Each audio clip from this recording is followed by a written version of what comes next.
Oh, good morning. Good morning mga kababayan ko dyan sa Pilipinas. So, dito malamig na dito sa Dubai ngayon.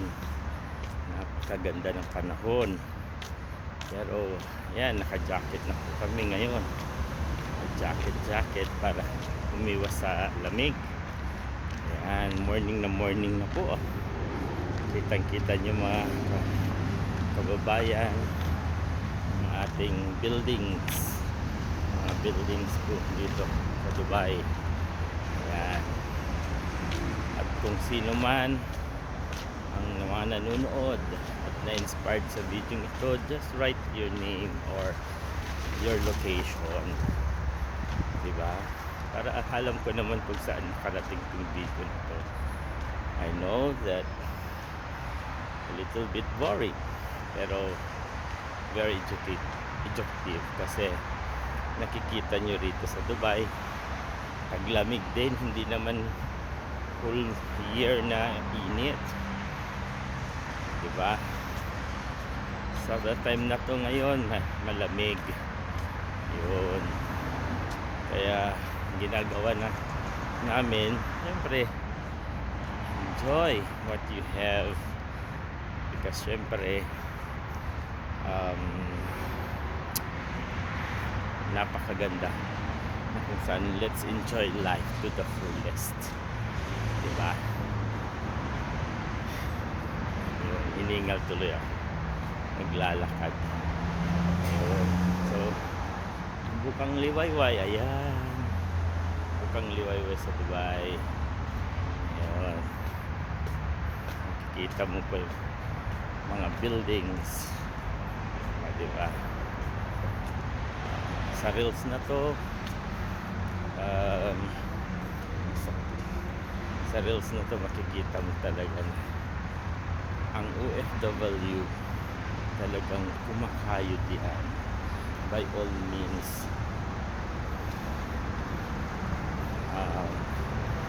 Maaga siyang pumapasok, maaga siyang naliligo, maaga siyang nagpe-prepare because ayaw niyang malate sa trabaho. And definitely tayong mga Pilipino ay matyaga sa ating mga trabaho compared mo rin sa ibang lahi. Kaya nga sabi nga nila, Philippines are very very respectful people. Hindi lang sa respeto kundi sa tiyaga sa trabaho. Kaya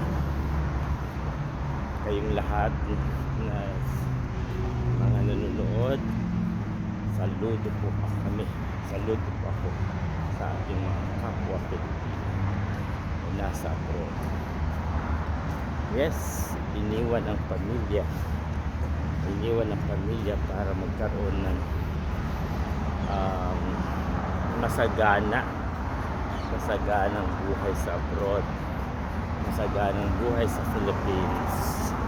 Pero the good thing is that yung bang lahat ng hamon sa buhay dapat lampasan natin. Tama? Lampasan mo, huwag mong tambayan, diba? Kahit sa bagay almost 15 years na po ako rito sa abroad, pero ayan, still alive and kicking, diba? So marami tayong storya mga kababayan, kaya napakaganda kung tayo mismo mag-abroad, makita kung ano man ang nasa Dubai, yun, kung ano man yung mga magagandang area dito sa Dubai. Ayun, syempre makikita din natin na lahat ng Filipino ay talagang binubuhos ang kanilang lakas para magtrabaho habang bata pa. Pero the thing is that pag-ingatan nyo po ang lahat ng inyong mga ipon. Yun. So salamat po and see you for the next video.